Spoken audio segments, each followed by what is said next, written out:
ইসলামের মধ্যে বর্তমান এই ৩ মাসের গুরুত্ব অনেক বেশি। একটি হলো রজব মাস, আরেকটি শাবান মাস, আরেকটি রমজান মাস। আল্লাহর পেয়ারা হাবিব সাল্লাল্লাহু তাআলা আলাইহি ওয়াসাল্লাম রমজান মাসে রোজা রাখতেন। সাহাবে কেরাম বলেন, রমজানের পর আরও যে 11 মাস রয়েছে, এই 11 মাসের মধ্যে আমরা আল্লাহর হাবিবকে দেখেছি রমজানের পর শাবান মাসের মধ্যে সবচেয়ে বেশি রোজা রেখেছেন। বলেন সুবহানাল্লাহ। আল্লাহর হাবিবকে জিজ্ঞেস করা হলো, ইয়া রাসূলুল্লাহ, আপনি শাবান মাসে কেন বেশি রোজা রাখেন? আল্লাহর নবী বলেন, কারণ হলো এই শাবান মাসে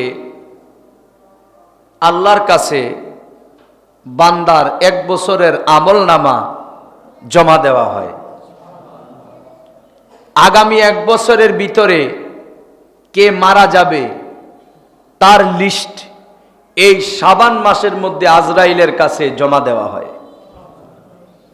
আগামী 1 বছরের মধ্যে কে কি পরিমাণ রিজিক পাবে, কে কি পরিমাণ রহমত পাবে, কে কি পরিমাণ নেয়ামত পাবে, কে কি পরিমাণ আগামী 1 বছরের মধ্যে বরকত পাবে, এই লিস্ট এই শাবান মাসের মধ্যে লিপিবদ্ধ করা হয়। তো আল্লাহর নবী বলেন, আমি এই মাসে অধিক রোজা রাখি, কারণ হলো আমি চাই আমার নামটা আল্লাহর কাছে যখন উপস্থাপন করা হবে আমি ওই অবস্থায় রোজা থাকি। রোজা অবস্থায় আমার নামটা আল্লাহর দরবারে থাকুক। এ কারণেই আল্লাহর পেয়ারা হাবিব এই মাসের মধ্যে বেশি বেশি রোজা রাখতেন। তাই আমরা যারা রজব মাসে রোজা রেখেছি, আল্লাহ যাকে যতটুকু তৌফিক দিয়েছেন, 1টা 3টা 5টা 10টা 15টা যে যতটাই রেখেছি, শাবান মাসে আরো বেশি রোজা রাখব। কম না বেশি? আরো বেশি। কারণ আল্লাহর নবী রমজানের পরবর্তীতে সবচেয়ে বেশি যে মাসে রোজা রাখতেন সেটা হলো শাবান মাস। এবং আমরা যেই দোয়াটা আপনাদেরকে শিক্ষা দিয়েছি ওই দোয়াটা বেশি বেশি পড়বেন। আল্লাহুম্মা বারিক লানা ফি রজবিন ওয়া শাবান ওয়া বাল্লিগনা রমাদান। এই দোয়াটা বেশি বেশি পড়বেন, আল্লাহর নেয়ামত পাবেন, রহমত পাবেন। ইমানদারের জন্য, ব্যবসায়ীদের জন্য আপনারা দেখবেন 12 মাসেই যদিও বা ব্যবসা করে, কিন্তু তবুও তাদের জন্য সর্বোচ্চ ব্যবসার নির্দিষ্ট একটা সময় আছে, ঠিক কিনা? সময় আছে। যারা কাপড় বিক্রেতা তাদের জন্য রোজার ঈদের আগের সময়, ঠিক কিনা? সারা বছর অপেক্ষায় থাকে রমজানের ঈদের আগের মুহূর্তের জন্য। কেন? ওই মুহূর্তটা ব্যবসা সবচেয়ে ভালো, বেশি ব্যবসা, অপেক্ষায় থাকে। এমনিভাবে যে যেই ব্যবসা করে ওই সিজনের অপেক্ষায় ওই ব্যবসায়ী থাকে। ঠিক যারা পরকালের ব্যবসায়ী, যারা কবরে লাভবান হওয়ার জন্য ব্যবসা করে, যারা হাসরের ময়দানে লাভবান হওয়ার জন্য ব্যবসা করে, তারাও 11 মাস অপেক্ষা করে একটি মাসের জন্য, যেই মাসের মধ্যে কবরের ব্যবসা বেশি হয়, হাসর মিজান ফুলসেরাতের ব্যবসা বেশি হয়, একটা মাসের জন্য ওই পরকালের ব্যবসায়ীরা অপেক্ষায় থাকে। সেই মাসের নাম রমজানুল মুবারক, ঠিক কিনা? ওই রমজানে অপেক্ষায় থাকে রমজান আসবে, আর ইমানদার মোমেনেরা গত 11 মাসে যা না অর্জন করতে পেরেছে এই রমজানুল মুবারকে, যারা পরকালের প্রত্যাশী, যারা আখেরাতের প্রত্যাশী, যারা কবরের জিন্দেগি সুন্দর করতে চায়, যারা অন্ধকার কবরকে নূরান্বিত করতে চায়, যারা মাটির কবরকে জান্নাতের বাড়িতে পরিণত করতে চায়, যারা হাসরের ময়দান 50,000 বছর বিজলির ন্যায় অবস্থান করতে চায়, 30,000 বছরের ফুলসেরাতের পোল বিজলির ন্যায় অতিক্রম করতে চায়, তাদের জন্য শ্রেষ্ঠ ব্যবসার সময়, শ্রেষ্ঠ রহমত পাওয়ার সময়, শ্রেষ্ঠ নিয়ামত পাওয়ার সময়, শ্রেষ্ঠ রহমত বরকত মাগফিরাত পাওয়ার সময় হলো রমজানুল মুবারক। বলেন সুবহানাল্লাহ। এই জন্য ইমানদার রমজানের অপেক্ষা করে, কখন রমজান আসবে, রমজানের অপেক্ষা করে। কিন্তু কিছু হতভাগা, কিছু দুর্ভাগা এমন রয়েছে, যারা রমজান আসলে মনে করে এখন আমি একটু আবদ্ধ হয়ে গেলাম। এই চিন্তা হইল শয়তানের চিন্তা। কার চিন্তা? শয়তান 11 মাস যা খুশি তাই করে, ইবলিস শয়তান। তাকে বন্দি করা হয় না, কিন্তু ইদা দাখালা রমাদান ফুতিহাত আবওয়াবুস সামা ওয়া গুল্লিকাত আবওয়াবান নার ওয়া সুলসিলাতিশ শায়াতিন। কিন্তু রমজান যখন আসে, আমার নবী বলেন জান্নাতের সব দরজা খুলে দেওয়া হয়, জাহান্নামের সব দরজা বন্ধ করা দেওয়া হয়, এবং গত 11 মাস যে শয়তান ফ্রি ছিল তাকে আবদ্ধ করা হয় নাই। রমজানের খাতিরে শয়তান এবং তার দলবলকে আমার আল্লাহ আবদ্ধ করে ফেলে। কোন সুবহানাল্লাহ। তো এখন রমজান আসলে নিজেকে আবদ্ধ মনে করা কার কাজ? শয়তানের। কার কাজ? শয়তানের। এটা তো মানুষের কাজে না, এটা আল্লাহর বান্দার কাজে না, ইমানদার মুসলমানের কাজে না। কিন্তু আমার কিছু মুসলিম ভাই আছে যারা রমজান আসলে মনে করে সংকীর্ণের মধ্যে পড়ে গিয়েছে, আবদ্ধ হয়ে গিয়েছে। সে কেন? কারণ যত বড় নাফরমান হোক, সে চিন্তা করে 11 মাস তো দিনের বেলা ফ্রি আমি খেয়েছি, দ্বিধাদ্বন্দ্ব নাই, কেউ কিছু বলে নাই। আর এখন কমপক্ষে মানিজ্জতের ভয়ে হইলেও দিনে লুকিয়ে খায়, সামনে খায় না, ইজ্জতের ভয় পায়। আয় হায় মুসলমান, দুনিয়ার ইজ্জতরে ভয় পাইলা পরকালের ইজ্জত ধ্বংস করে, ঠিক কিনা? পরকালের ইজ্জতকে ধ্বংস করে, ভুল উন্ঠিত করে, ধূলিসাৎ করে দুনিয়ার ইজ্জতের চিন্তা করলা, দুনিয়ার সম্মানের কথা চিন্তা করলা, যে দিনের বেলা মানুষের সামনে খেলে সম্মানহানি হবে, তাই লুকিয়ে খায়। হোটেল পর্যন্ত পর্দাশীল বানিয়ে ফেলে। হ্যাঁ নাকি? নবী বলেছেন কি হোটেল পর্দাশীল বানাও না বউ? কথা কন না, হোটেল না বউ? হোটেল না কন্যা? কন্যা। মেয়েদেরকে, বউকে, বোনদেরকে আল্লাহ আল্লাহ রসুল বলে দিয়েছেন পর্দা সেগুলোকে করো। তোমার স্ত্রীকে পর্দা করবা, তোমার মা যদি বেপর্দা হয় তোমার মাকে নসিহত করবা পর্দা করার জন্য। তোমার স্ত্রী যদি বেপর্দা হয় তোমার স্ত্রীকে তুমি পর্দায় রাখবা। এখানে নসিহত নয়, এখানে শাসন চলবে, ঠিক কিনা? নিজের মাকে নসিহত করবা, আর নিজের স্ত্রীর ক্ষেত্রে নসিহতে কাজ না হলে শাসন করতে হবে। নিজের মেয়েকে নসিহতে কাজ না হলে শাসন করতে হবে। আজ আমরা শাসন করি না। আজ আমার স্ত্রীকে, আমার কন্যাকে, আমার বোনকে পর্দা করার জন্য আল্লাহ নির্দেশ দিয়েছেন, তাদেরকে পর্দা করাবো। কিন্তু আমরা তাদেরকে প্যান্ট পরিয়ে, শার্ট পরিয়ে, অর্ধ নগ্ন করে মার্কেটে ছেড়ে দেই। হাজারো যুবকদের চোখের জেনা হয় তোর মেয়ের দিকে তাকিয়ে, ঠিক কিনা? তোর মেয়ে এমন পোশাক পরে, তোর মেয়ের দিকে তাকিয়ে হাজারো যুবকদের চোখের জেনা হয়। মনে রাখবেন, শুধু গুপ্তাঙ্গ দিয়ে জেনা করলেই জেনা হয় না, চোখেরও জেনা আছে। খারাপ নজরে তাকানো সেটাও জেনা। একটা যুবক একটা মেয়ে মহিলার দিকে যদি খারাপ নজরে তাকায়, তার যেমনি ভাবে গুনাহ, ওই মেয়েরও গুনাহ। কেন? এই জেনা করার জন্য রাস্তা খুলে দিয়েছে ওই মেয়েটা, ঠিক কিনা?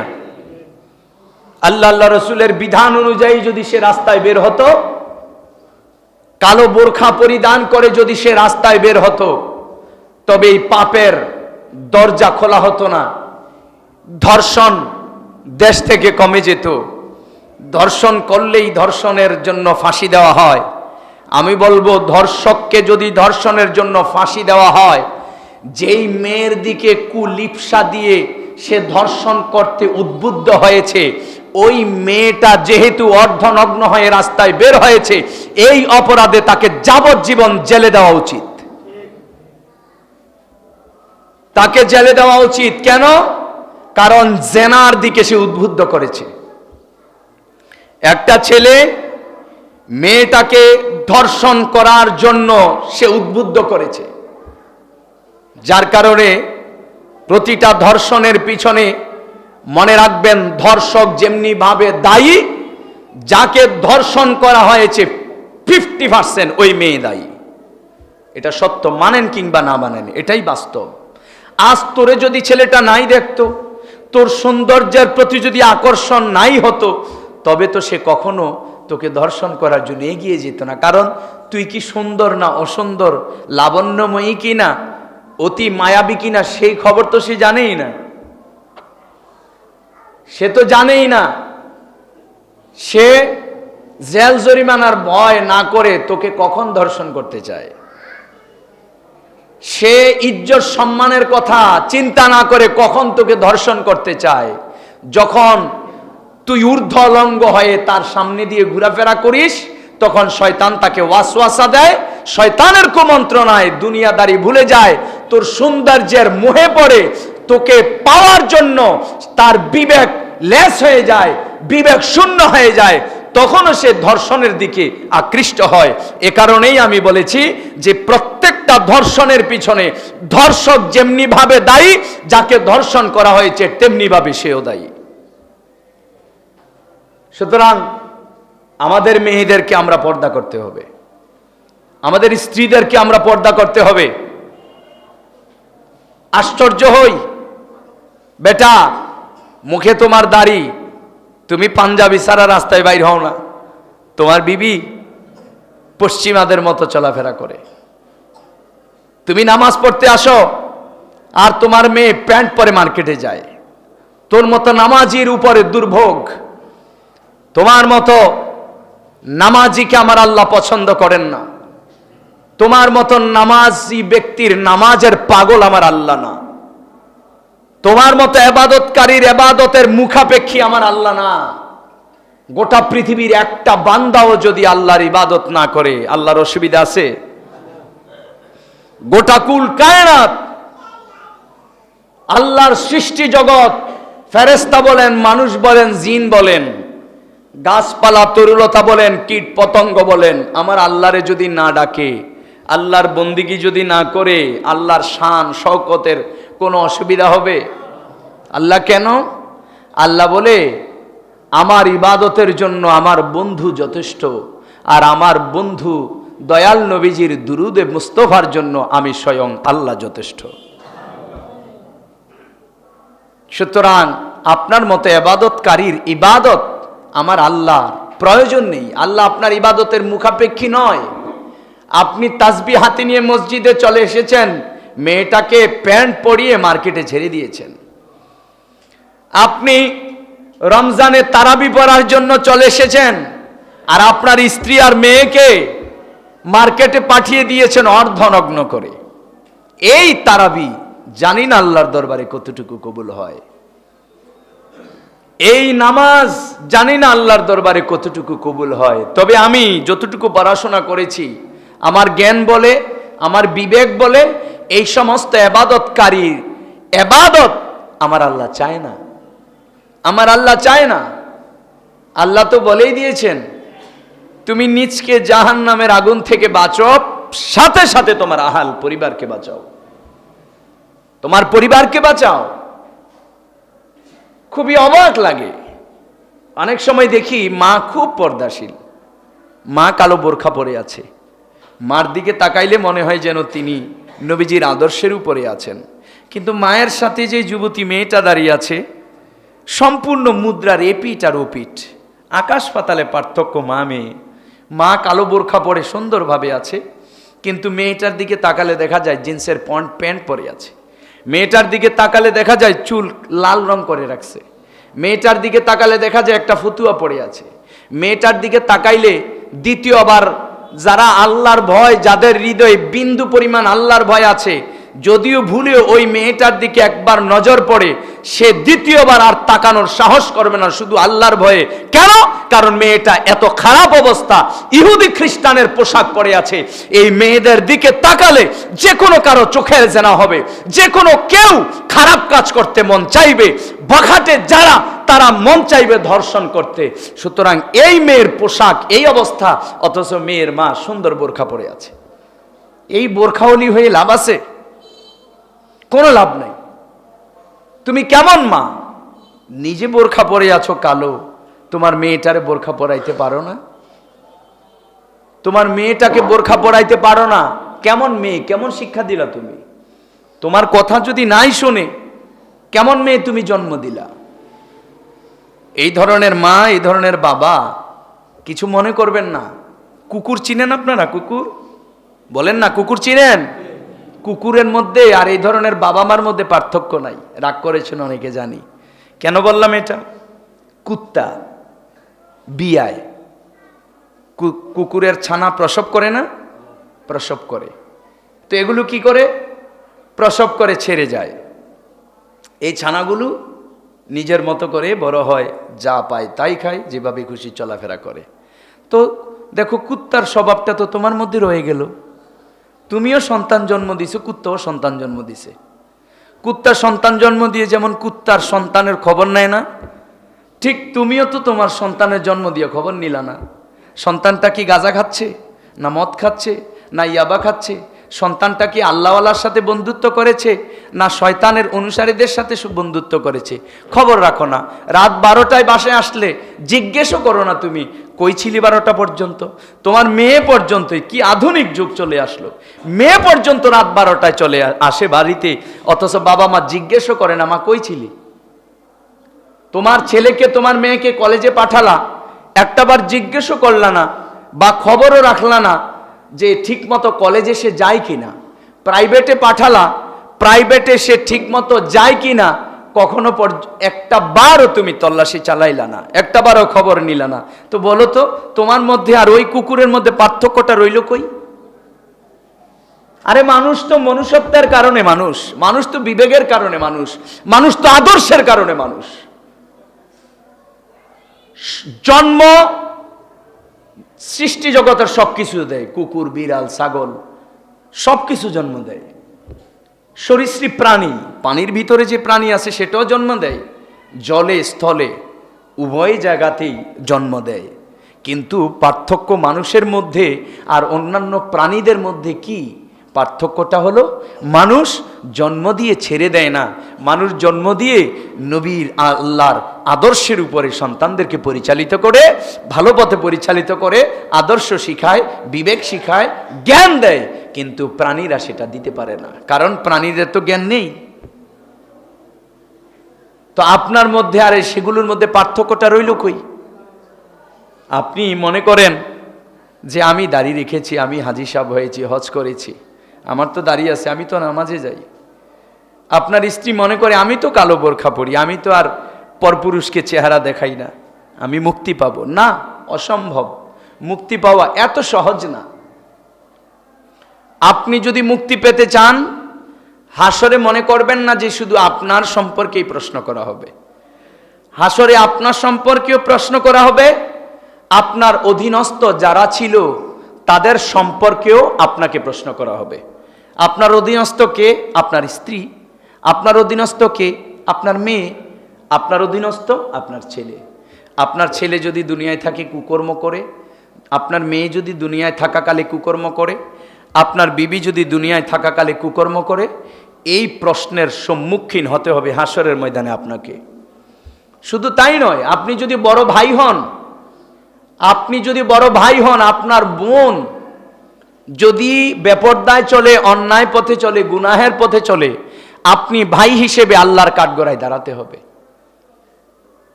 আল্লাহর কাঠগড়ায় আপনাকে দাঁড়াতে হবে। এজন্য বলেছেন একজন দায়ুস ব্যক্তি কে জানেন? একজন মেয়ে 3 জন ব্যক্তিকে জাহান্নামে নেয়। কয়জন ব্যক্তিকে? বলেন না কয়জন ব্যক্তিকে? 3 জন ব্যক্তিকে জাহান্নামে নেয়।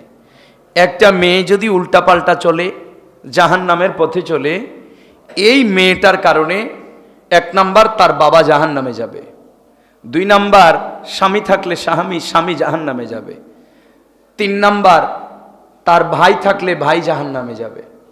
সুতরাং বাবা মাও সে জাহান্নামে নিল, ভাই জাহান্নামে নিল, স্বামীও জাহান্নামে নিল। এ কারণেই আমাদেরকে সচেতন হতে হবে। আমরা যারা ভাই আছি আমার বোনদের দিকে খেয়াল করতে হবে, আমরা যারা স্বামী আছি আমার স্ত্রীদেরকে খেয়াল রাখতে হবে, আমরা যারা বাবা মা আছি আমাদের ছেলে মেয়েদের দিকে খেয়াল রাখতে হবে।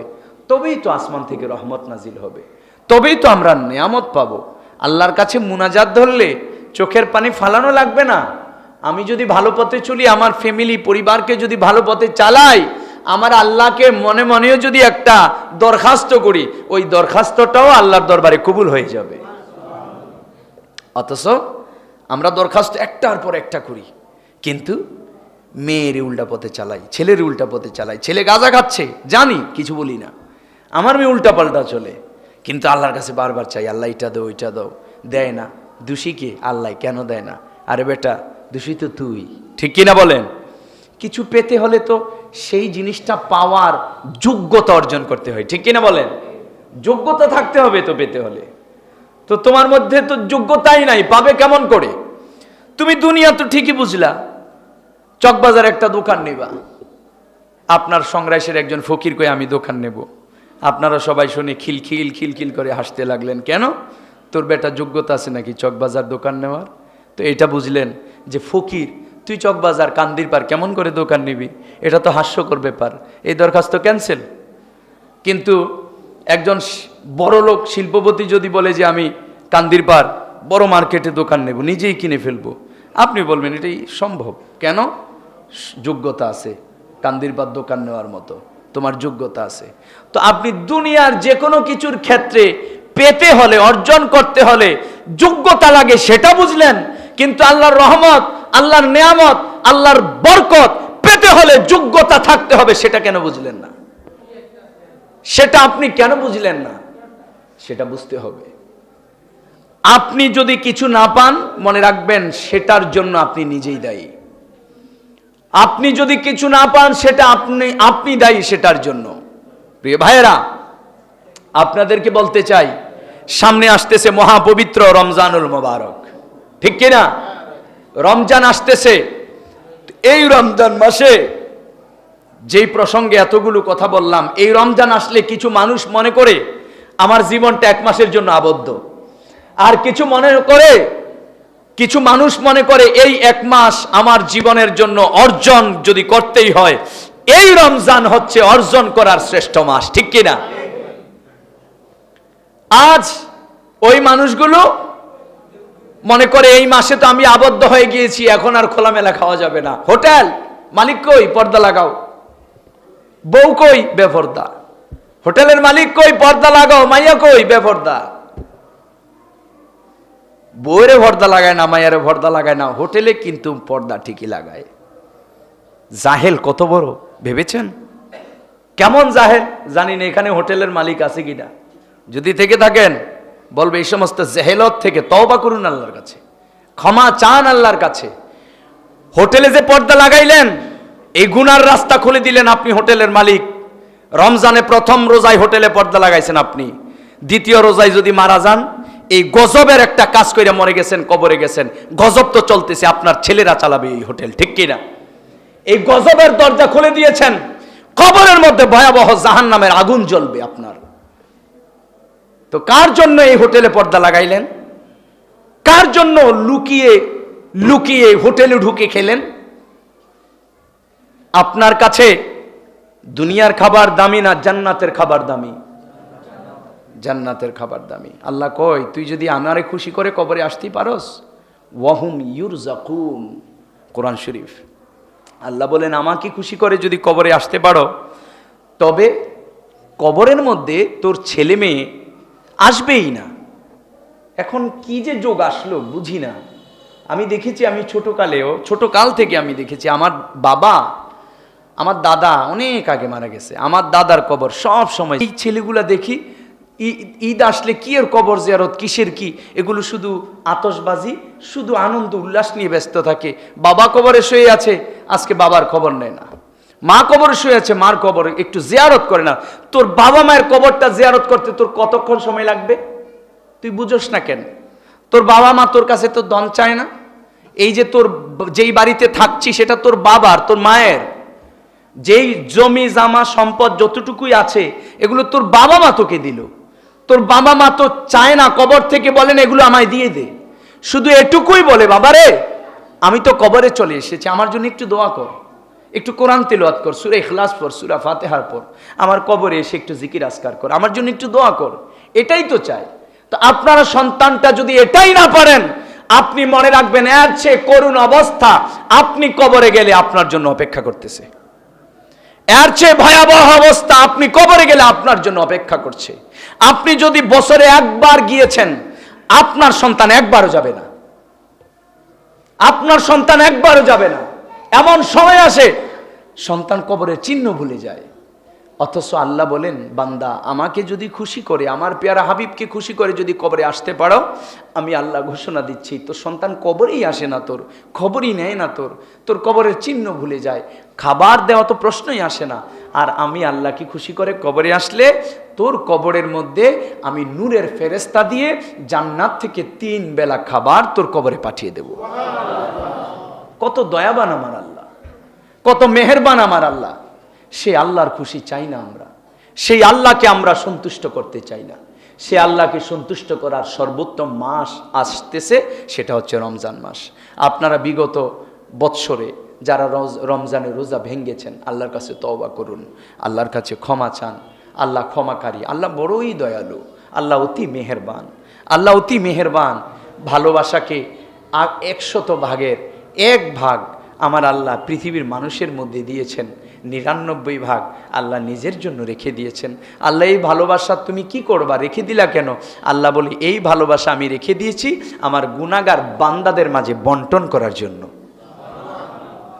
তো আল্লাহ আপনাকে ভালোবাসা দেওয়ার জন্য অপেক্ষা করছে, রহমত দেওয়ার জন্য, ক্ষমা করার জন্য অপেক্ষা করছে। আমরা কেন চাই না ক্ষমা? আমরা আল্লাহর রহমতের কেন প্রত্যাশী না? রমজান আসছে সামনে, যারা বিগত বৎসরে রোজা ভেঙ্গেছেন তওবা করুন, ক্ষমা চান। জি আল্লাহ, কখন যেন আজরাইল আসে ঠিক নেই, আমি ক্ষমা চাচ্ছি, আর কখনো রোজা ভাঙবো না ইনশাআল্লাহু তাআলা। যতদিন হায়াত রাখবা মাহে রমজানুল মোবারকের রোজা আমরা রাখবো। আল্লাহর সন্তুষ্টির প্রয়োজন আছে কি নাই? আল্লাহ আমাদের সকলকে আল্লাহর সন্তুষ্টি মোতাবেক, আল্লাহর পেয়ারা হাবিবের সন্তুষ্টি মোতাবেক জীবনকে পরিচালনা করার তৌফিক দান করুক, বলুন আমিন।